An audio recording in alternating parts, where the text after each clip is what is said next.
사도행전 8장입니다.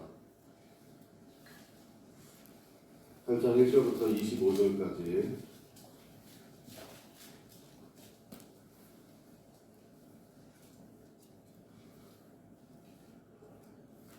8장 1절 그날에부터 읽어드리겠습니다. 8장 1절부터 25절까지 오늘도 하나님 말씀을 꼭꼭 씹어 먹도록 하겠습니다. 그날에 예루살렘에 있는 교회에 큰 박해가 있어 사도 외에는 다 유대와 사마리아 모든 땅으로 흩어지니라. 경건한 사람들이 스데반을 장사하고 위하여 크게 울더라. 사울이 교회를 전멸할세 각 집에 들어가 남녀를 끌어다가 옥에 넘기니라. 그 흩어진 사람들이 두루 다니며 복음의 말씀을 전할세 빌립이 사마리아 성에 내려가 그리스도를 백성에게 전파하니 우리가 빌립의 말도 듣고 행하는 표적도 보고 한 마음으로 그가 하는 말을 따르더라. 많은 사람에게 붙었던 더러운 귀신들이 크게 소리를 지르며 나가고 또 많은 중풍병자와 못 걷는 사람이 나으니 그 성에 큰 기쁨이 있더라. 그 성에 시몬이라는 사람이 전부터 있어 마술을 행하여 사마리아 백성을 놀라게 하며 자칭 큰 자라 하니 낮은 사람부터 높은 사람까지 다 따르며 이르되 이 사람은 크다 일컫는 하나님의 능력이라 하더라. 오랫동안 그 마술에 놀랐으므로 그들이 따르더니 빌립이 하나님의 나라와 및 예수 그리스도의 이름에 관하여 전도함을 그들이 믿고 남녀가 다 세례를 받으니 시몬도 믿고 세례를 받은 후에 전심으로 빌립을 따라다니며 그 나타나는 표적과 큰 능력을 보고 놀라니라.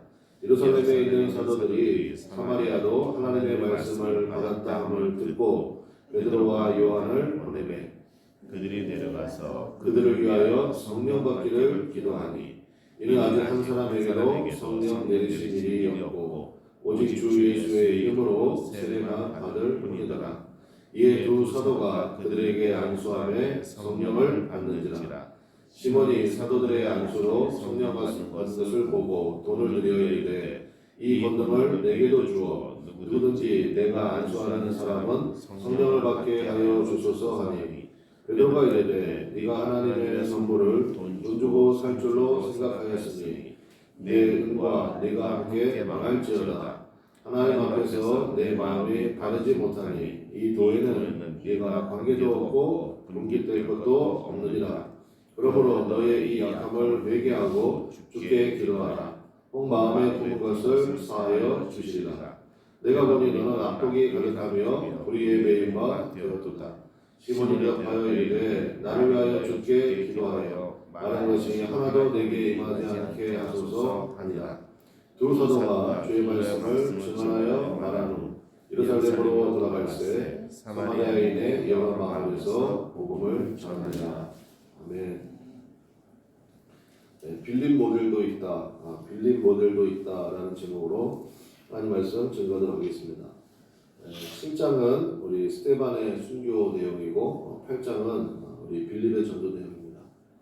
이 빌립은 이제 우리 6장에서 봤던 이제 7 집사를 세웠잖아요. 그 중에 스데반 집사가 있고 빌립 집사가 있었지 않습니까? 그러니까 바로 그 빌립 집사입니다. 제자 빌립이 아니고 스데반의 순교. 스데반은 이름의 뜻이 면류관이라는 뜻이거든요. 그러니까 말 그대로 순교의 장엄함이 있습니다. 근데 이제 8장 우리 1절에서 본 것처럼 빌립의 사역은 그 시작이 뭐냐?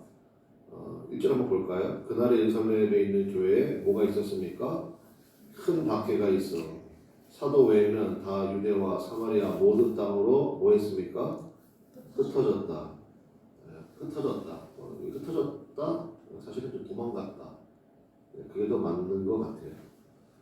그리고 사마리아까지 도망갔습니다. 왜요? 거기까지는 안 쫓아오거든요. 유대인들이 사마리아 사람들 생존 안 하잖아요. 피가 더 없다고. 그러니까 거기까지 도망갔다고요. 여러분 그거 아시죠? 열왕기상 18장에 보면 거기에 이제 엘리야가 활동을 하는데 엘리야가 이제 활동하는 대상자가 이제 그 아합 왕이잖아요. 아합과 이세벨인데 그때 이제 엘리야가 아합을 만날 때 중간에 매개 역할을 했던 사람이 오바댜입니다. 오바댜.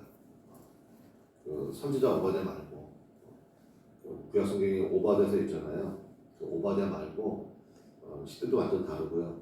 어쨌든 그때 이 오바댜라는 매개체를 통해 가지고 암을 만나게 되고 이런 장면이 나오거든요. 좀 거기서 또 굉장히 은혜 받았어요. 뭐 엘리야처럼 막 갈멜산에서 850대 1로 붙고 그런 막 호연지기가 있고 담대함이 있고 그런 사람도 쓰시지만 오바댜는요 아합 밑에 있는 신하였다고요. 그러니까 한마디로 말하면 뭡니까? 그냥 부들부들 떨면서도 그렇게 사역하는 오바댜 이 사람도 하나님이 사용하셨다고. 이게 굉장히 우리에게 주는 큰 메시지가 있다 이렇게 생각이 됩니다. 여러분 예를 들어서 여러분 여쭤볼게요. 7장은 우리 스테반 집사의 순교고 8장은 빌립 집사를 통한 사마리아 전도인데 결과만 놓고 보면은 그렇지 않아요? 스테반이 이렇게 얘기할 수 있잖아요. 돌이 날라와도 포기하지 마십시오. 마침내 영광의 주님을 보게 됩니다. 이런 사역이 있고 빌립 집사처럼 힘들고 어려우시면 도망가도 됩니다. 거기서도 하나님이 사용하십니다. 이런 뭐라 그럴까요? 옵션이 있다고 그럴 때 대답을 하지 마세요. 여러분 같으면 어느 쪽이 좀 그래도 좀 나아요? 네. 스테반 없어요? 네. 돌이 날라와도 포기하지 마십시오. 잠깐 아프긴 하지만 주님의 영광을 바로 봅니다. 이게 7장이 계획이잖아요. 근데 8장은 빌립 집사가 좀 스테반이 너무 장엄하게 막 스케일이 크잖아요. 근데 그냥 약간 어깨도 움츠려들고 그렇게 나와서 어려우면 도망가셔도 돼요. 저도 그랬거든요. 근데 거기서도 하나님이 사용하시더라고요. 감사합니다. 그리고 저 들어갔다고 치면 저도 빌립 집사 쪽이 좀 이렇게 뭐라 그럴까 내가 만약 선택할 수 있다 그러면 우리 아까 찬송 불렀잖아요. 부름받아 나서니 뭐 어디든지 가오리다. 근데 그런 얘기 많이 들어보셨죠? 이거 신학교에서 4학년 되면 금지곡이라고. 예. 부름받아 나서니 뭐 대전 밑으로는 안 갑니다. 뭐 이렇게 부르기도 하고 뭐 그런다는 농담 아닌 농담 뭐 그런 거 들어보셨잖아요. 그래서 저는 이 두 가지 모델이 다 있는 것 같아요. 그러니까 뭐 사실 스테반 사역도요. 저는 그때가 되면 그때에 맞는 믿음을 주신다고 생각합니다. 그러니까 스테반의 자리에 가면 스테반의 자리에처럼 그러니까 평상시에 쌓아놓은 믿음이 있어야 되겠죠. 그렇게 주님 앞에 충성하면 되고 또 그 상황이 여의치 않아가지고 피할 수 있는 기회가 있으면요 얼마든지 저는 피하는 게 저는 맞다고 생각합니다. 그래서 이제 그 선교사님들 파송할 때 우리 감리교도 그건 참 잘하는 것 같은데 그 선교사님들 파송할 때 이제 특별 훈련을 많이 시킬 거 아니에요. 근데 이제 아주 힘든 지역으로 가는 분들 있잖아요. 정말 언제 죽어도 이상하지 않을 그런 지역으로 가는 분들이 있거든요. 그때 훈련시키는 게 뭔지 아십니까? 끝까지 살아남으래. 끝까지 살아남으래. 그리고 막 이 선교사로 나가는 분들은 막 가슴이 막 뜨겁잖아요. 그래서 내가 가서 내가 복음에 피를 뿌리라. 절대 그러지 말라고. 왜냐하면 거기서 오랫동안 묵묵히 사역하는 분들이 있는데 너무 힘든 지역이니까 그러니까 십자가 거는 건 절대 안 되는 거예요. 그냥 거기서 뭐 비즈니스맨을 하든지 교사를 하든지 아니면 유학생으로 있든지 그렇게 하면서 그 사람들의 언어도 배우고 문화도 배우고 그러니까 스며드는 선교를 하는 거죠. 스며드는 선교를. 근데 거기 가가지고 사실은요 제가 선교사로 왔습니다. 예수님 믿으세요. 하고 그 사람 죽었단 말이에요. 그러면 죽어서 갈 거 아니에요. 당국에서 붙잡아가지고 고문을 하든지 뭘 해가지고 다문화. 사실은 제도 선교사고요. 제도 선교사 그러면 한번 몽땅 한번 쫓겨난 적이 있대요.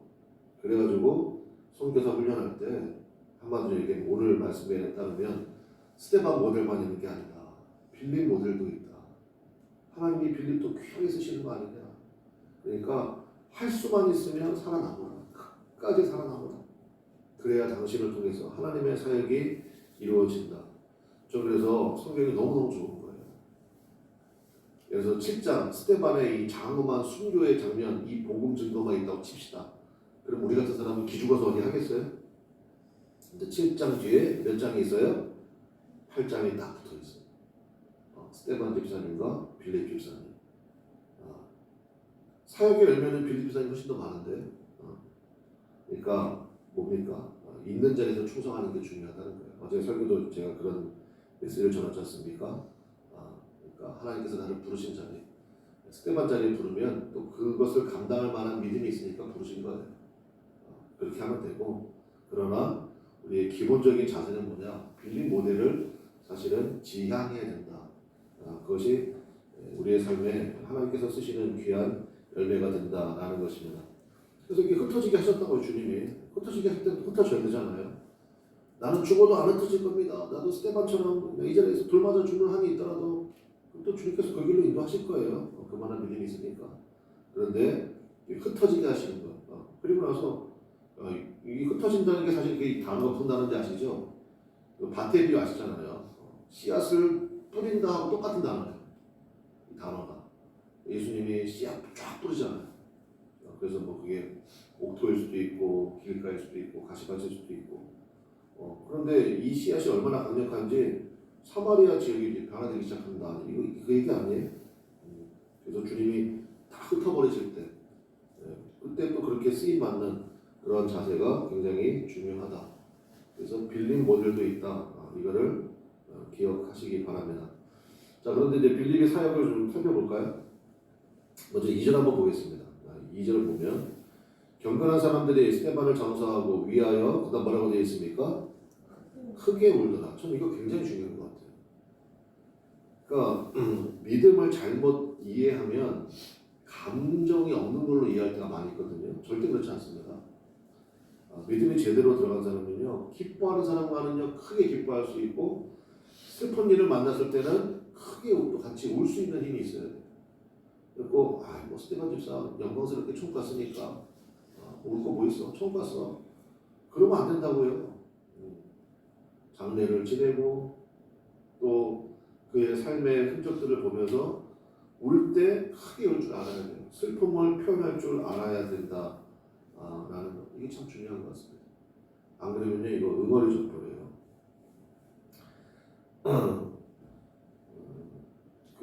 제가 책에서 읽었는데 이거 참 제 가슴이 아프더라고요.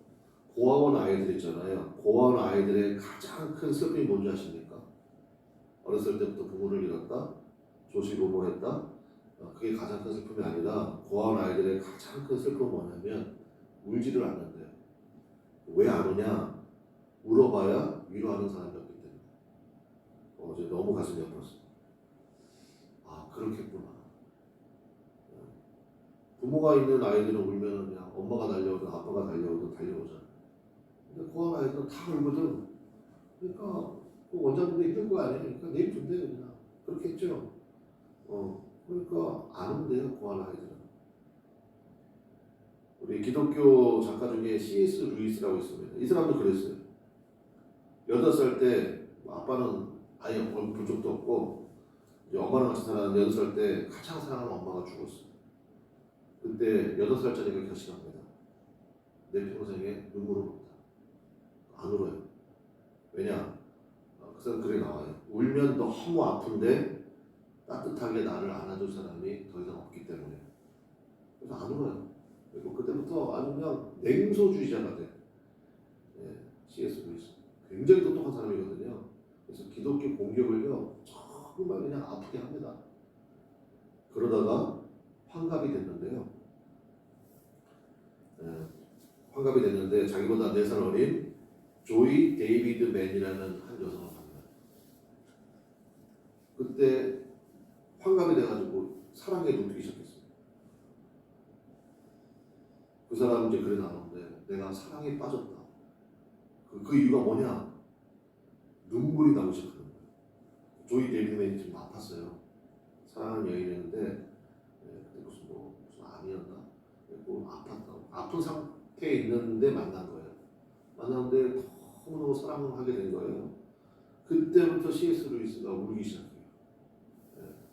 그리고 먼저 이 조이 데이비드 맨이라는 이 사랑하는 여인이 또 예수님 복음을 정말 또 잘 전해줬거든요. 그러니까 냉소주의자, 비판주의였던 이 C.S. 루이스가 마음이 확 녹기 시작해요. 그러면서 이제는 기독교 변증가가 됩니다. 따뜻한 감성주의자가 돼요. 그리고 고통에는 이유가 있다. 그다음에 상처받은 치유자. 이 사람이 한 얘기야, 이 사람이. C.S. 루이스가 상처받은 치유자. 헬리 나오는데 했지만 이 두 사람이 아주 고통의 대가가 돼버렸어요. 그래서 여러분 슬픔을 표현할 줄 아는 거, 기뻐할 때 기뻐할 줄 알고, 또 눈물이 있을 때 같이 울 줄 알고, 그것이 굉장히 중요한 것입니다. 자, 그렇게 크게 울었습니다. 그리고 나서 4절 보세요. 4절. 3절부터 봐야 되는데 3절. 사울이 교회를 뭐 했습니까? 아니다. 잔멸할세. 풀을 뽑는다 그 얘기 아니에요? 잔멸할세. 각 집에 들어가 남녀를 끌어다가 오래 넘기리라. 그 흩어진 사람들. 저는 그냥 도망친 사람들이 이렇게 써면 좋을 것 같은데, 그 흩어진 사람들이 두루 다니며 뭐 했습니까? 4절에 그 흩어진 사람들이 두루 다니며 뭐 했죠? 그렇죠. 이걸 한다고요. 나 같은 사람 비겁해. 스테반에 진짜 발끝에도 못 미쳐. 나는 자격이 없어. 그러지 않았다고요. 흩어진 상황이면 흩어진 상황 가운데, 도망친 상황이면 도망친 상황 가운데. 그러니까 너무 엘리야에만 빠지지 마시라고요. 오바다도 있어요. 오바다도. 밑에서 월급 받으면서 공무원이었잖아요. 고위직 공무원. 밑에서 어떻게 돈 받고 그 목숨을 연명하냐. 남의 인생에 대해서 함부로 얘기하지 말라고요. 제발. 그렇게 쓰시는 이유가 있는 거예요. 이유가. 안 그러면 어떻게 아합하고 엘리야를 연결시켜요. 그런 오바다 사역이 있다고요. 그러니까 절대로 남의 인생에 대해서 함부로 판단하거나 정죄하거나 절대 안 해요.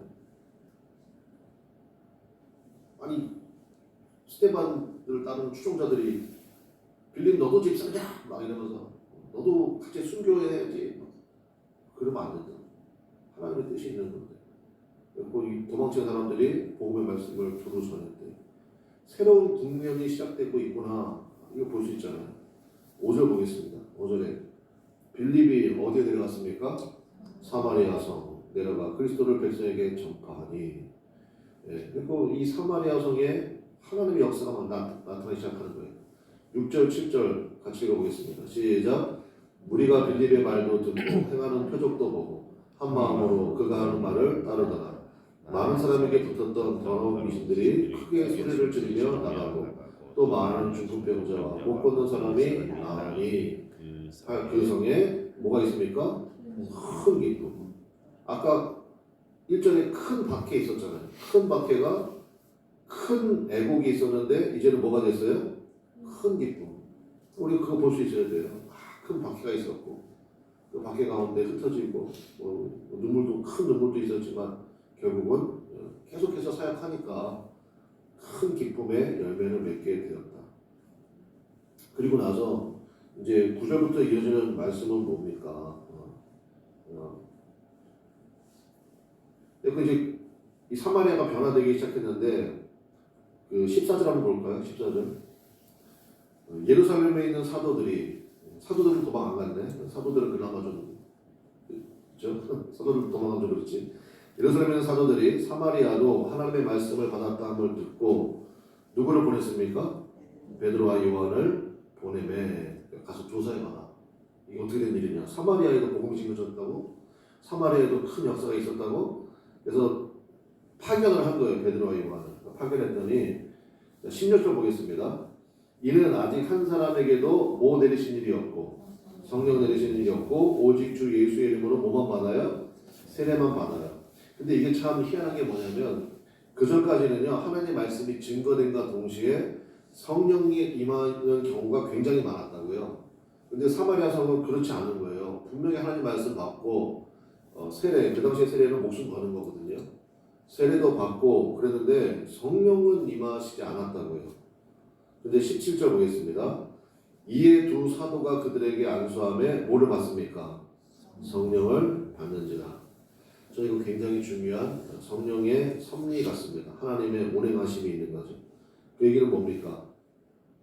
사도들로 하여금 사마리안 역시 하나님의 백성임을 확인케 하시고 그 다음에 이 사마리아 이 교회도 사도들의 권위를 인정하게 하시는, 그러니까 한마디로 사마리아 교회와 예루살렘 교회가 동등하다. 그거를 확인하기 위한 하나님의 하나의 계획이었죠. 빌립보서가 말씀 전할 때 성령이 임할 수 있었어요. 그럼 또 거기는 빌립교회인가? 막 이럴 수도 있잖아요. 근데 그렇게 안 했다고 하나님께서.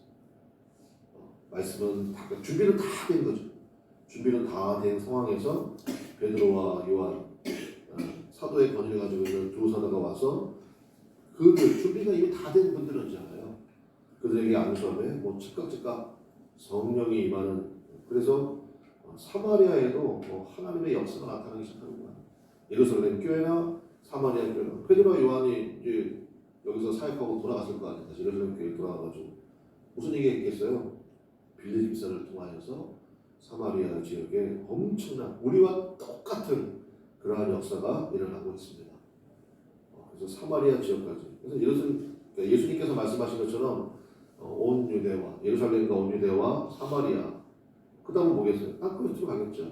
그래서 내일 새벽에 보겠지만 이제 에디오피아 사람 간다게의 모든 제정물 같은 한 내시에게 또 복음 전가되는 그런 그다 누가 했어요? 빌립 집사예요. 빌립 집사가 했어요. 그러니까 우리가 이 말씀을 통해서 말씀의 결론 그래서 하나님께서 나를 부르신 그 자리 그게 어디든지 간에 여러분 존귀함과 모든 것을 주님께 돌려드립니다. 우리가 아무리 연약하다 할지라도 과거에 부끄러운 모습이 있다 할지라도 여러분 그것마저도 주님이 다 사용하십니다. 여러분 믿습니까? 그것마저도 다 사용하신다. 제가 아까 C.S. 루이스 얘기했지만 거의 50년 가까이를 기독교만 공격하는 사람이 조이 데이비드맨이라는 한 여인을 사랑하게 되면서부터 예수님의 어마어마한 은혜와 사랑을 깨닫고 나서 50년 동안 반대편에 서 있던 사람이 그거 딱 살짝 뒤집으면 그거 다 또 방어할 수 있는 사람이 되잖아요. 그 C.S. 루이스 책들에 보면요 아주 속이 뻥뻥 뚫려요. 시원한 그런 거예요. 그래서 주님께서는 다 변화시켜서 사용하십니다. 여러분 과거의 실패도 슬픔도 눈물도 그러면 오늘도 신실하게 오직 그 주님만 바라보는 은혜가 있으시기를 주님의 이름으로 간절히 축원합니다.